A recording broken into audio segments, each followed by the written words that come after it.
чемпион.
Kayrat.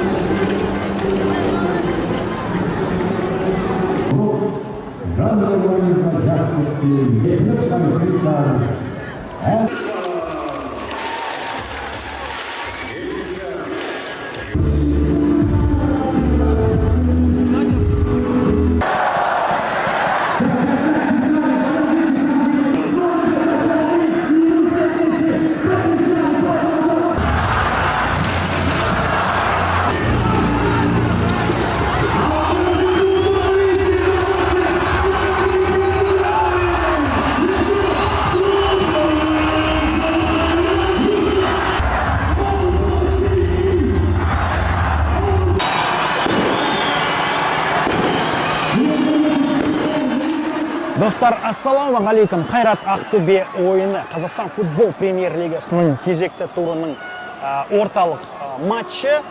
Лық толы стадион, Ақтөбенің фанаттары көп, Қайраттың фанаттары көп. Сондықтан да осы матчты барлығы күтті. Бірінші минуттан бастап алаң иелері шабуылдай бастады. Бірнеше рет өткір пастарды Жоу Пауло жасады. Сосын бразилиялық футболшы өзі соққы жасады, бірақ та Игорь Шацкий осы соққыға дайын болды.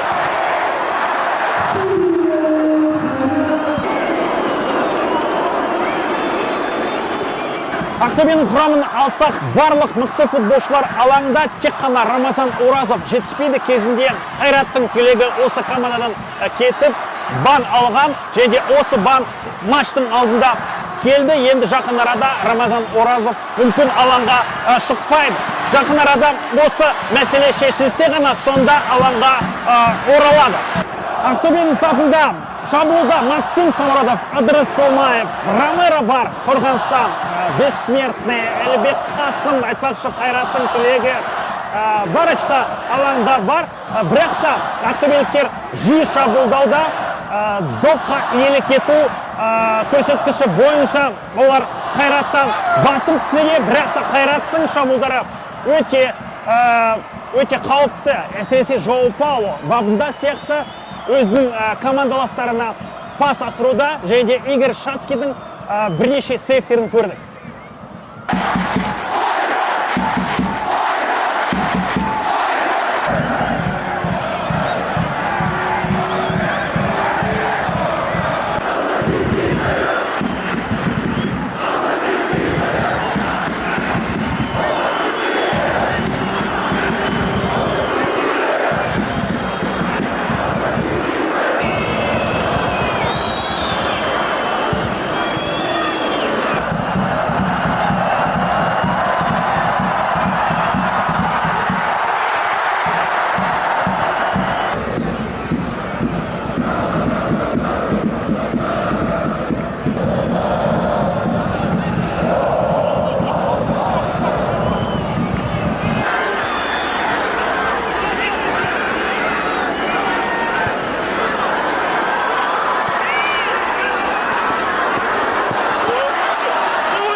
Сапында бірнеше ойыншылар үшін осы матч ерекше. Мысалы, Лука Гадрани өткен жылы ғана Ақтөбенің сапында мықты өнер көрсетті, және де Элдер Сантана бірнеше голдың авторы атанды. Бірақ та қысқы трансферлік терезе кезінде Қайратқа ауысты. Енді олар алматылықтардың көшбасшылары.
Ойынның алдында Әлібек Қасыммен сөйлескенде, егер де осы матчта гол соқсаң, содан кейін Ақтөбеге барып, сен туралы фильм түсірем деп айттым.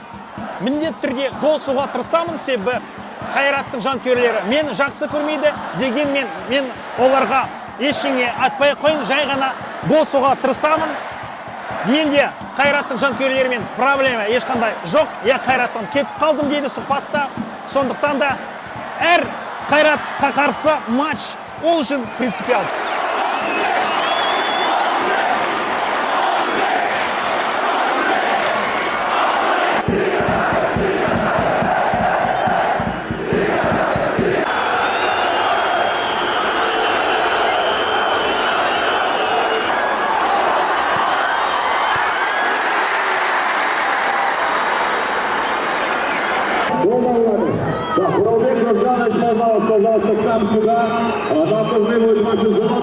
Екінші таймда бірінші тайммен салыстырғанда не өзгерді?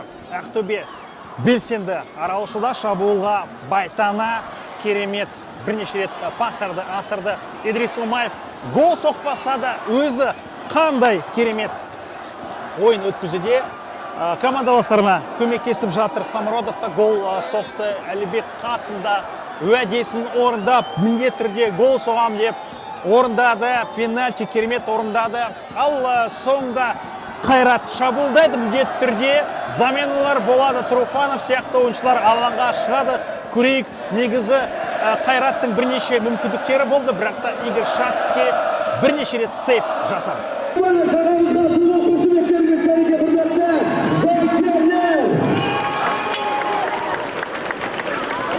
Все, мама запаша жалует, и видишь, что нас один и тебе не называют.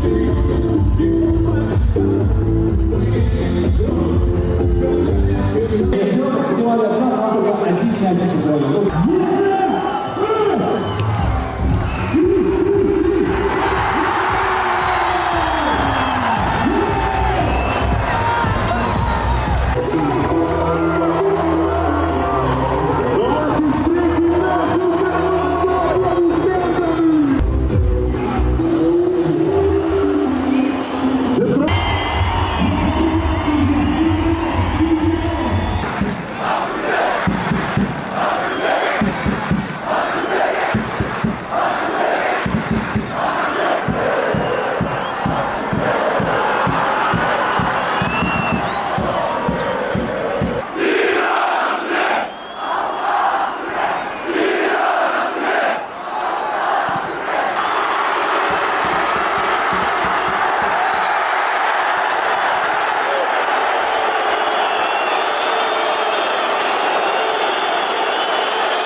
Қайраттың сапында бірнеше жақсы бір дарынды футболшылар шықты. Мысалы Вячеслав Шверев, Ян Труфанов, Буранчиев. Ал Ақтөбенің сапында Арман Кеңесов шықты. Жарақаты болды, бірақ та қазір біртіндеп формасына келе жатыр. Қазақстан ұлттық құрама командасының жартылай қорғаушысы. Және осы матчта аққызылдардың сапында Агбо туралы керемет бір сөздер айта кетейін. Бірнеше рет отбор жасады, өзі керемет пастарды асыра алады. Байтанамен өзара пас алмасы бірнеше рет шабуылдады. Ал Самаролов пен Ыдырысомаев және де үшінші шабуылшылары жайында Ромеро бірнеше рет жақсы сөз айттым. Ақтөбе осы жеңіске лайық.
Не деген сейф, Игорь!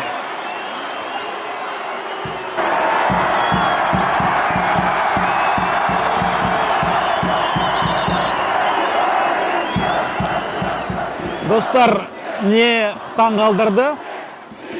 Матчтың 85-ші минуттардан кейін Қайраттың жанкүйерлері стадионнан кетіп бара жатыр.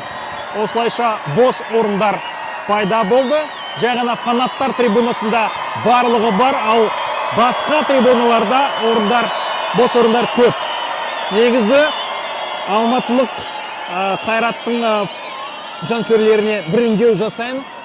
Команданы соңына дейін қолдау керек. Мейлі ұтылса да, мейлі жеңсе де, тең ойнаса да, бірнеше гол жіберсе де, командамен бірге болу керек. Себебі өткенде ғана Ордабасы қарсы қандай керемет ойынды көрсетті. Кейін жеңілді, кейін тең ойнады, бірақ та Қайраттың сапында жас футболшылар бар. Бапкерлік штабы да бар, философиясы, академиясы да бар. Соңына дейін қолдап, командамен бірге болып, сонда ғана атаққа жеткізуге болады.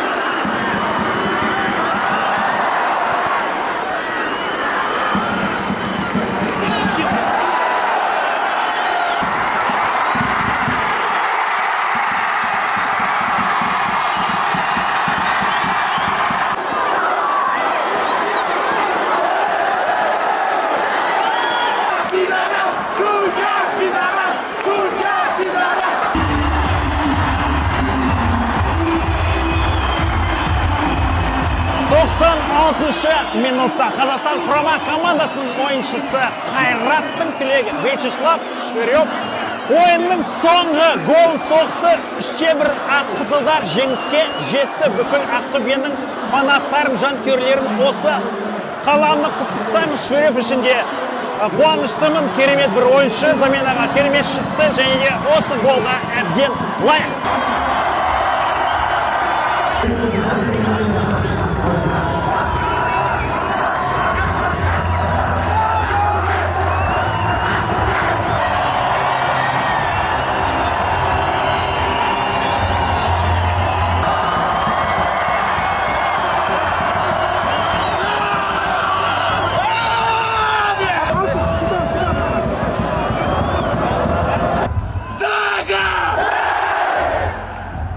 Ziga Zaga! Ziga Zaga!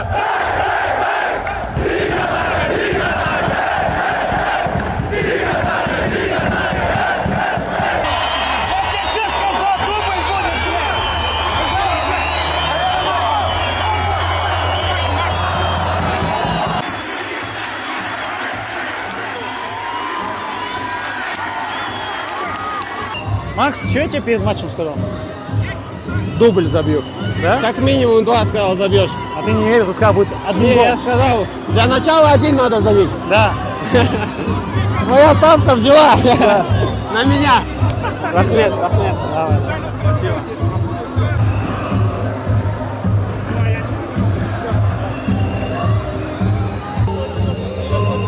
Очень рады победить. Повторюсь еще раз. Сегодня Алмата красно-белая. Ақтөбеге жеңіс құтты болсын. Біздің жанкүйерлерге рахмет. Жанкүйерлерге рахмет. Міне біздің команда лучше. Жеңісіңмен бөлісіп жатсың, қалай енді өз жақындарың алдында жеңіске жету? Иә, өте мықты настроение, бәрі жақсы. Ең басты соттық бізге осы жеңіс өте маңызды керек еді. Өйткені біз 9 жыл осы жақта отпалықпыз. Иә. Бұл жеңіс бәрімізге маңызды. Иә. Дәл мына ойынның алдында Рамазан Оразовтың алаңға шықпайтыны белгілі болды. Командада қалай қабылдадыңдар бұл әсерді, оқиғаны, жаңалықты? Және әрине біз Рамазанды қолдаймыз. Енді осы жеңісті соған арнаймыз командамен. Бәріміз онымен біргеміз. Иә. Ал ендеше ақтөбелік жанкүйерлерге орталық Алматының стадионында тұрып сәлем жолдасаң, келе алмаған қаншама жанкүйер бар. Су тасқынымен алысып жатқан қаншама ақтөбеліктер бар. Соларға Алматыдан жеңіс бар ретінде жеңіспен бөлісіп, қуанышыңды, әсеріңді бөлісіп сәлем жолдасаң. Барлық ақтөбелік жанкүйерлерге осы жеңісті жолдаймыз. Біз олардың поддержкасын, махаббатын сезінеміз. Және көптеген болельшіктер ойын алдында жазған еді. Ең бастысы осы ойынды ұттыңдар, осы ойын бізде маңызды деп әрқайсысына жауап берген еді. Алматыда біз ұтылмаймыз бүгін деп. Сондықтан да бәріне дұғай сәлем. Всем привет, самое главное, мы выиграли, мы понимали, что за игра это, я и перед матчем говорил, что это не просто матч, это битва для нас. Мы играли сегодня за всех ребят, за Кешу, за Багу, за Рема, кто не смог принять участие. Хочу, это победа для пацанов и для всех наших болельщиков, которые приехали сегодня. Мы играли как будто как дома, ну это, не впервые, это Актобе, это у нас самые лучшие болельщики. Спасибо им и с победой. Когда за 2 часа команда узнала, что Рэм не может играть, сильно расстроились? Честно, я скажу по себе, мне очень тяжело это было осознать, потому что хоть и мы конкуренты на поле, но мы очень близкие друзья за полем.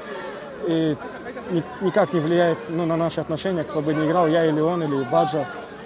Я очень, лично тяжело это переживал, и поэтому такая акция была у нас, чтобы поддержать Рэма, но и не только. Рэм сегодня не играли, также Бага, Кеша, победа для них. Они уверены, что очень бы принесли большую пользу для команды. Ну, болельщики сегодня тоже были на высоте. Это не первый раз, это не надо им доказывать. Я думаю, вся страна должна понимать. На данный момент есть хорошо, когда есть команды у болельщиков, которые стремятся достать уровень боления в Актобе. И это для нас это наоборот хорошо, потому что мы будем играть при полных трибунах, но наши болельщики лучше. Всех с победой!